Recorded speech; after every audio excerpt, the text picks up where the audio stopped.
사랑하는 여러분, 반갑습니다. 삶의 지혜와 영혼의 평안을 나누는 시간입니다.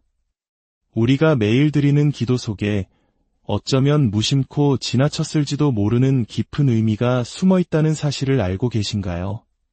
오늘은 우리가 너무나 잘 아는 기도, 바로 주기도문의 한 구절을 통해 하나님께서 우리에게 약속하신 놀라운 보호와 사랑에 대해 함께 나눠보고자 합니다. 이 이야기가 여러분의 마음에 깊은 울림을 주고 삶의 어려운 순간에 큰 힘과 위로가 되기를 소망합니다. 만일 오늘 이 말씀을 통해 은혜를 받으셨다면 좋아요를 눌러 마음을 표현해 주시고 이 귀한 깨달음이 필요한 다른 이들에게도 닿을 수 있도록 이 영상을 공유해 주세요. 여러분의 작은 나눔이 누군가에게는 하나님의 크신 사랑을 전하는 통로가 될 것입니다. 구독을 통해 저희와 계속 함께 하신다면 더 깊은 영적 여정을 이어가실 수 있습니다. 여러분의 모든 걸음에 하나님의 축복이 함께하기를 기도합니다. 자, 이제 성경 야고보서 1장과 고린도전서 10장을 펴주시거나 마음속에 준비해 주시기 바랍니다. 우리는 주기도문 시리즈를 통해 기도의 대상, 기도의 공급, 기도의 간구, 그리고 기도의 용서에 대해 함께 나누었습니다. 오늘 우리가 나눌 주제는 바로 기도의 보호입니다. 주기도문에서 우리를 지켜달라고 간구하는 바로 그 부분입니다. 먼저 우리가 매주 함께 외웠던 주기도문을 다시 한번 마음을 다해 함께 고백해 보겠습니다. 마태복음 6장 9절입니다. 하늘에 계신 우리 아버지여, 이름이 거룩히 여김을 받으시오며 나라가 임하시오며 뜻이 하늘에서 이루어진 것 같이 땅에서도 이루어지이다. 오늘 우리에게 일용할 양식을 주시옵고 우리가 우리에게 죄 지은 자를 사하여 준 것 같이 우리 죄를 사하여 주시옵고 우리를 시험에 들게 하지 마시옵고 다만 악에서 구하시옵소서. 나라와 권세와 영광이 아버지께 영원히 있사옵나이다. 아멘. 오늘 우리가 깊이 묵상할 구절은 13절의 첫 부분입니다. 우리를 시험에 들게 하지 마시옵고 다만 악에서 구하시옵소서. 솔직히 고백하자면 저 역시 신앙생활의 오랜 기간 동안 이 구절의 의미를 온전히 이해하지 못했습니다. 우리를 시험에 들게 하지 말아 달라고 아버지께 기도하는 이유가 무엇일까요? 애초에 하나님께서 우리를 시험에 들게 하지 않으실 텐데 왜 굳이 이런 기도를 해야 할까요? 이 구절은 언뜻 보기에 혼란스러울 수 있습니다. 그래서 우리는 단어의 의미를 신중하게 살피고 다른 성경 구절과 연결하여 그 깊은 뜻을 이해해야만 합니다. 오늘 저는 4가지 핵심 포인트를 통해 이 기도의 비밀을 함께 풀어가고자 합니다. 여러분의 이해를 돕기 위해 각 포인트의 핵심을 먼저 간략하게 제시하고 말씀을 통해 그 내용을 채워나가겠습니다. 첫째, 하나님께서는 결코 하실 수 없는 일이 있습니다. 둘째, 하나님께서는 절대 하지 않으시는 일이 있습니다. 셋째, 하나님께서는 반드시 하시는 일이 있습니다. 그리고 마지막 넷째, 만약 우리가 그렇게 한다면 이 모든 약속이 이루어집니다. 자, 그럼 첫 번째 포인트부터 시작하겠습니다. 첫째, 하나님께서는 우리를 유혹하실 수 없습니다. 이것은 하나님의 본성상 완전히 전적으로 불가능한 일입니다. 어떤 사람들은 하나님의 주권을 오해하여 하나님은 자신이 원하는 것은 무엇이든 할 수 있다고 생각합니다. 하지만 하나님의 주권은 그분이 우주의 최고 통치자라는 의미이지 그분의 거룩한 성품을 벗어나는 행동을 하신다는 뜻이 아닙니다. 하나님의 속성 중 하나인 불변성을 예로 들어보겠습니다. 하나님은 변하실 수 없습니다. 왜냐하면 만약 하나님이 변하실 수 있다면 그분은 더 나아질 수도 있다는 의미가 되기 때문입니다. 하지만 하나님은 이미 완전하시고 최고이시기에 더 나아지실 수 없습니다. 그러므로 하나님은 변하지 않으십니다. 우리가 감사해야 할 또 다른 사실은 하나님은 우리를 향한 사랑을 멈추실 수 없다는 것입니다. 하나님은 단지 사랑을 하시는 분이 아니라 그분 자신이 바로 사랑이시기 때문입니다. 하나님이 세상을 이처럼 사랑하사 독생자를 주셨으니 이 사랑은 그리스도인뿐만 아니라 온 세상을 향한 것입니다. 이와 같이 하나님의 거룩한 본성상 우리를 죄로 유혹하는 것은 불가능합니다. 야고보서 한 장은 유혹에 대한 가장 명확한 가르침을 줍니다. 나중에 개인적인 묵상 시간에 한 장 전체를 꼭 읽어보시길 권합니다. 먼저 12절을 보겠습니다.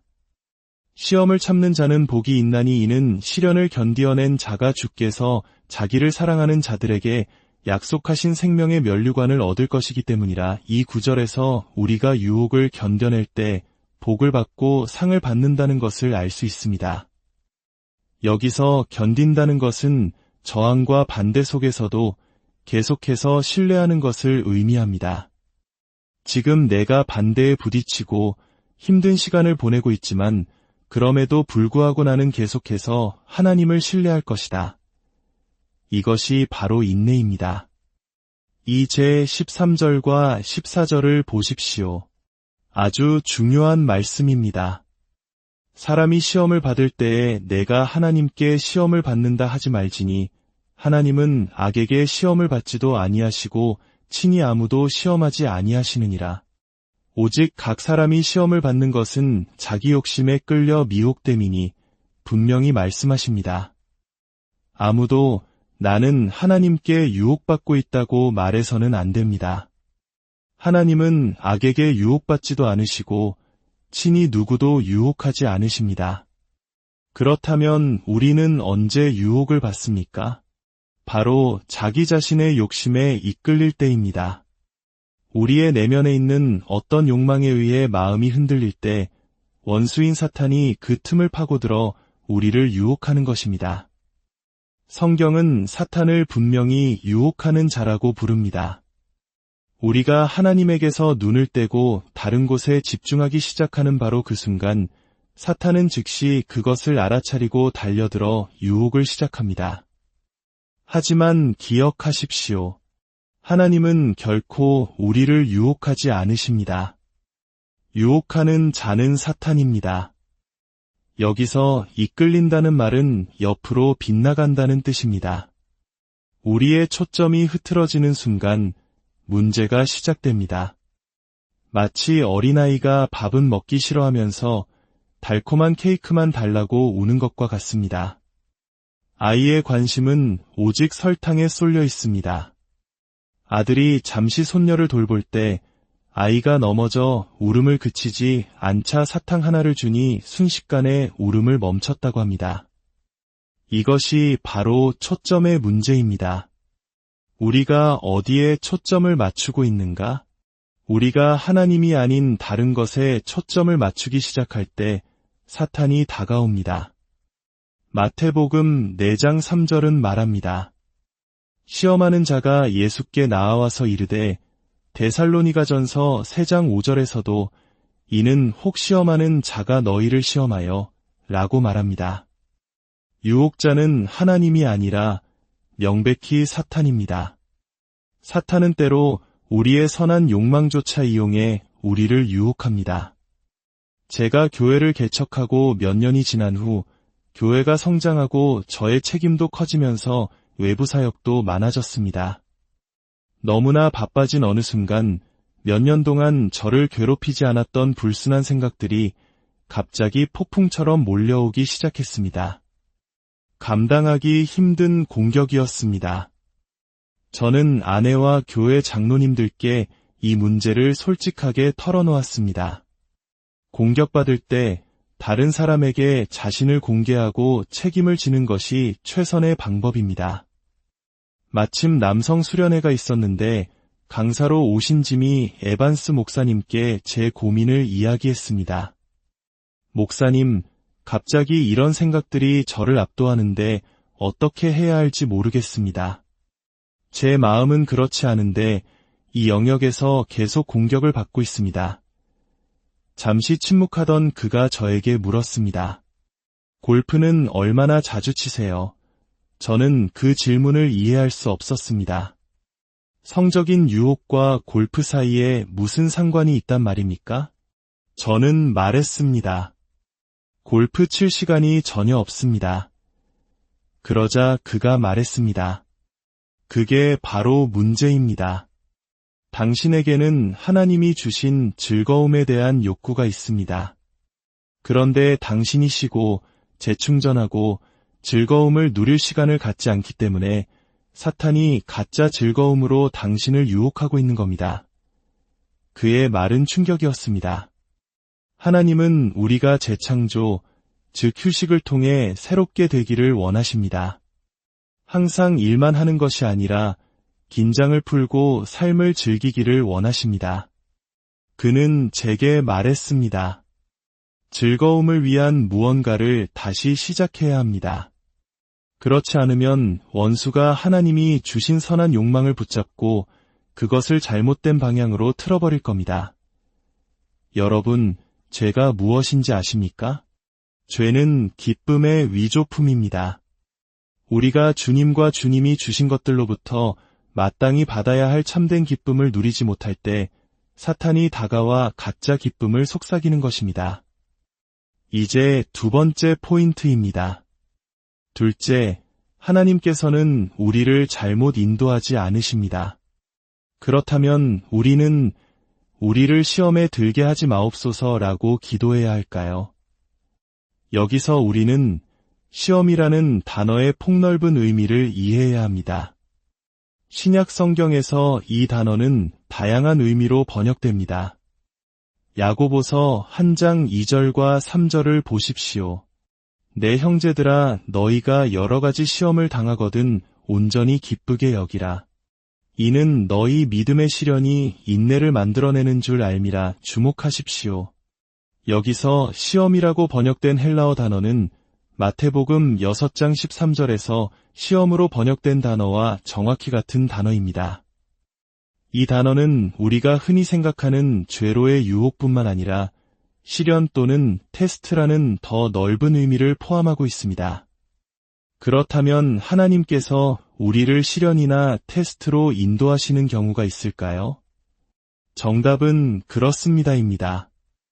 왜냐하면 우리 믿음의 시련은 우리를 성장시키고 인격을 단련하며 하나님께서 우리를 위해 예비하신 운명을 감당할 수 있도록 만들기 때문입니다.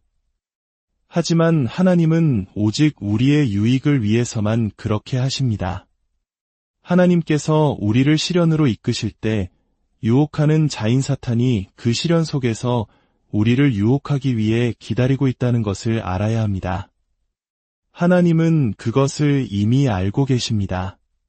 그래서 우리에게 이 시련의 시간 동안 보호를 위해 기도하라고 말씀하시는 것입니다. 마태복음 4장 1절은 놀라운 구절입니다. 그때에 예수께서 성령에게 이끌리어 마귀에게 시험을 받으러 광야로 가사 누가 예수님을 이끄셨습니까? 성령이셨습니다. 어디로 이끄셨습니까? 광야로. 왜 그곳으로 이끄셨습니까? 마귀에게 시험을 받게 하기 위해서였습니다. 하나님께서 자신의 아들을 시련과 시험의 시간으로 이끄셨고 사탄은 그곳에서 기다리고 있었습니다. 하나님께서 왜 그렇게 하셨을까요? 두 가지 이유가 있습니다. 첫째는 아들의 유익을 위해서였습니다. 누가복음 4장 14절은 말합니다. 예수께서 성령의 능력으로 돌아오시니 그분은 시험과 시련의 시간을 거친 후 더 강해지셨습니다. 하지만 더 중요한 이유는 바로 우리의 유익을 위해서였습니다. 하나님은 그의 아들이 시험을 통과하도록 이끄셨습니다. 실패하게 하려고 이끄신 것이 아니라 성공하게 하려고 이끄셨습니다. 그리고 그 아들의 성공이 바로 우리에게 큰 축복이 되었습니다. 히브리서 4장 15절은 이렇게 증언합니다. 우리에게 있는 대제사장은 우리의 연약함을 동정하지 못하실 이가 아니요 모든 일에 우리와 똑같이 시험을 받으신 이로되 죄는 없으시니라. 또한 히브리서 9장 18절은 그가 시험을 받아 고난을 당하셨은즉 시험받는 자들을 능히 도우실 수 있느니라 라고 말합니다. 예수님은 우리가 유혹을 이겨내도록 도우실 수 있습니다. 왜냐하면 그분 자신이 직접 그 모든 것을 겪으셨기 때문입니다. 우리는 예수님께 정욕을 이기는 법을 물어볼 수 있습니다. 그분은 교만의 유혹, 용서하지 못하는 마음의 유혹 등 모든 면에서 시험을 받으셨습니다. 그렇기에 그분은 우리를 도우실 수 있고 우리를 동정하십니다. 우리가 주님, 또 유혹에 시달립니다 라고 고백할 때 주님은 우리를 이 약해 빠진 녀석아 라고 꾸짖지 않으십니다. 오히려 이렇게 말씀하십니다. 내가 안다. 타락한 세상에 사는 것이 어떤 것인지, 지옥의 모든 세력이 너를 공격하는 것이 어떤 것인지, 유혹받는 것이 어떤 느낌인지 내가 다 이해한다. 우리는 우리의 유혹에 대해 예수님과 솔직하게 이야기할 수 있습니다. 그분은 이미 모든 것을 알고 계십니다. 하나님은 과거 이스라엘 백성을 광야로 이끄셨습니다. 신명기 8장 16절은 그 이유를 이렇게 설명합니다. 내 조상들도 알지 못하던 만나를 광야에서 내게 먹이셨나니 이는 다 너를 낮추시며 너를 시험하사 마침내 내게 복을 주려 하심이었느니라. 하나님께서 우리를 시련으로 이끄신다면 그것은 언제나 우리의 유익, 즉 마침내 복을 주시기 위함임을 우리는 확신할 수 있습니다. 성경을 읽다가 이해되지 않는 구절을 만날 때가 있습니다. 그때마다 이 사실을 기억하십시오. 성경에 문제가 있는 것이 아니라 우리의 이해에 문제가 있는 것입니다. 그래서 우리는 이 세상의 방식에 순응하지 말고 마음을 새롭게 함으로 변화를 받아야 합니다. 이제 세 번째 포인트입니다. 셋째, 하나님께서는 반드시 우리를 구원하십니다. 고린도전서 10장 13절은 야고보서 한 장만큼이나 중요한 약속의 말씀입니다. 사람이 감당할 시험 밖에는 너희가 당한 것이 없나니 오직 하나님은 미쁘사 너희가 감당하지 못할 시험당함을 허락하지 아니하시고 시험당할 즈음에 또한 피할 길을 내사 너희로 능히 감당하게 하시느니라. 이 구절에는 성경에서 가장 위대한 두 가지 약속이 담겨 있습니다.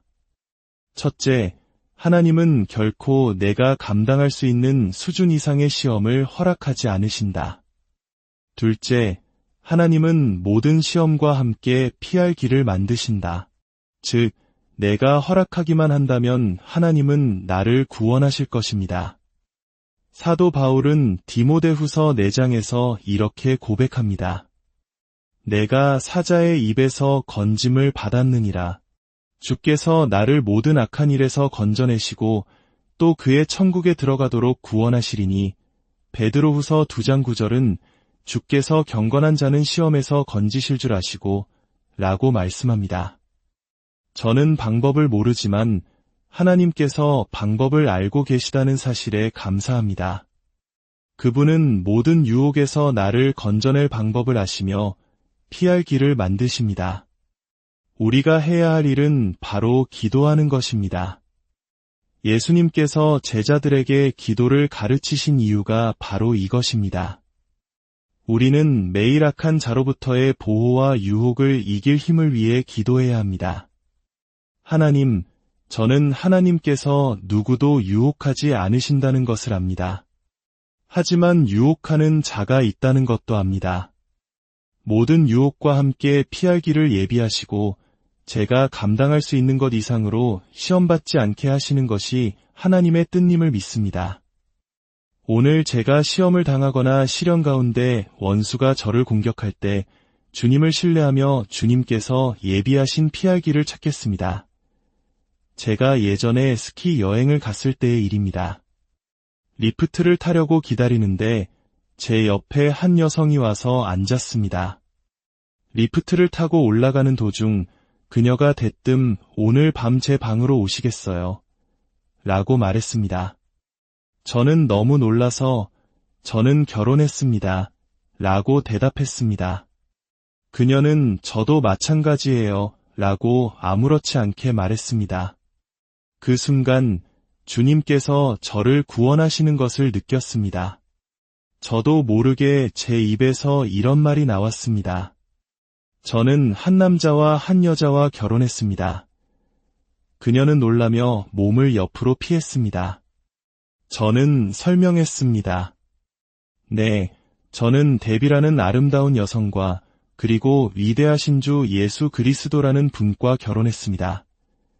리프트가 정상에 도착할 때까지 저는 꼼짝없이 앉아있는 그녀에게 복음을 전했습니다.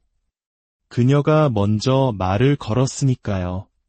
하나님은 모든 유혹에서 피할 길을 만드십니다.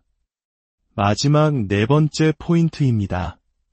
넷째, 만약 우리가 기도한다면 이것이 바로 우리의 역할입니다. 우리가 우리의 역할을 다할 때 하나님께서도 그분의 역할을 다하십니다. 예수님께서 제자들에게 말씀하신 핵심이 바로 이것입니다. 너희는 매일 양식을 위해 기도하고 하나님의 뜻을 위해 기도하고 용서를 위해 기도해야 한다. 그리고 악한 자로부터의 보호를 위해서도 반드시 기도해야 한다. 여기서 악이라고 번역된 헬라어는 악한 자로 번역하는 것이 더 정확합니다. 우리에게는 원수가 있습니다.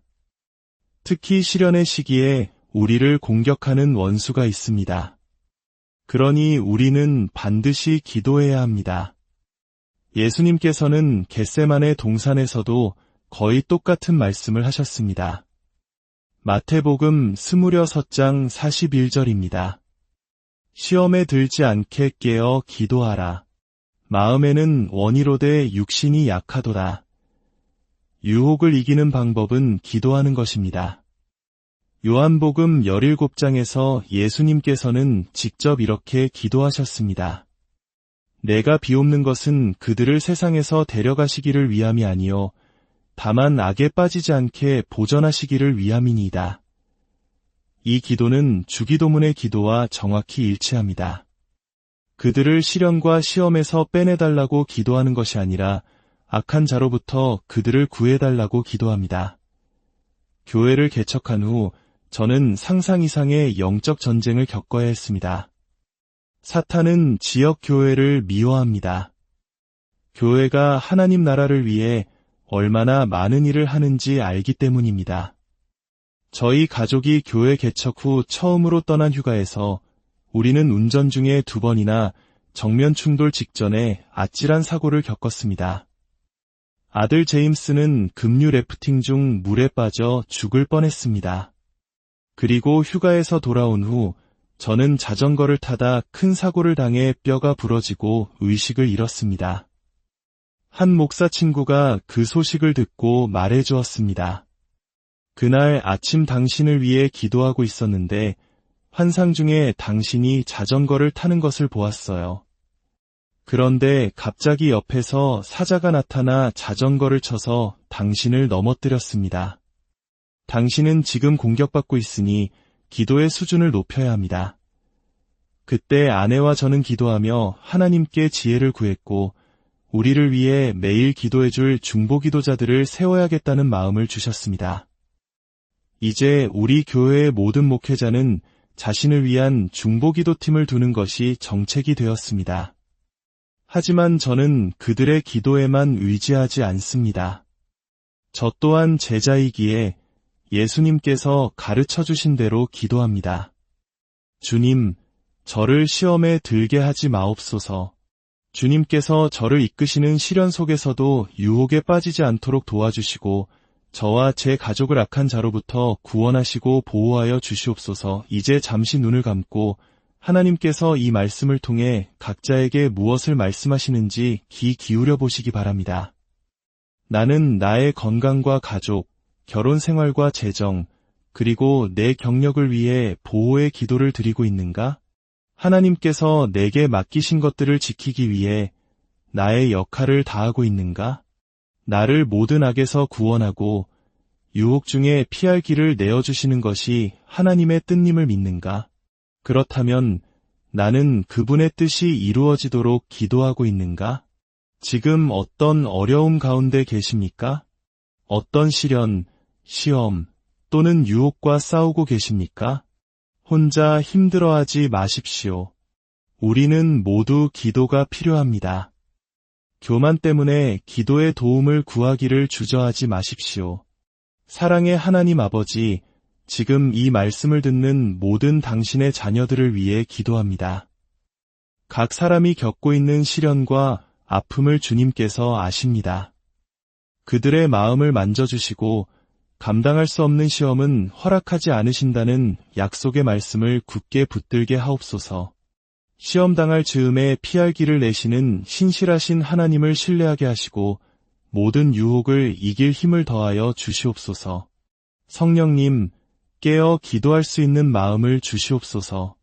우리 자신과 우리 가정, 그리고 우리에게 맡겨주신 모든 것을 악한 자로부터 지키기 위해 기도의 방패를 들게 하옵소서. 예수 그리스도의 이름으로 기도할 때 모든 어둠의 세력이 떠나가고 하늘의 보호하심이 강같이 임할 것을 믿습니다. 주님의 은혜와 평강이 이 말씀을 듣는 모든 분들의 삶에 강물처럼 흐르기를 우리 주 예수 그리스도의 이름으로 축복하며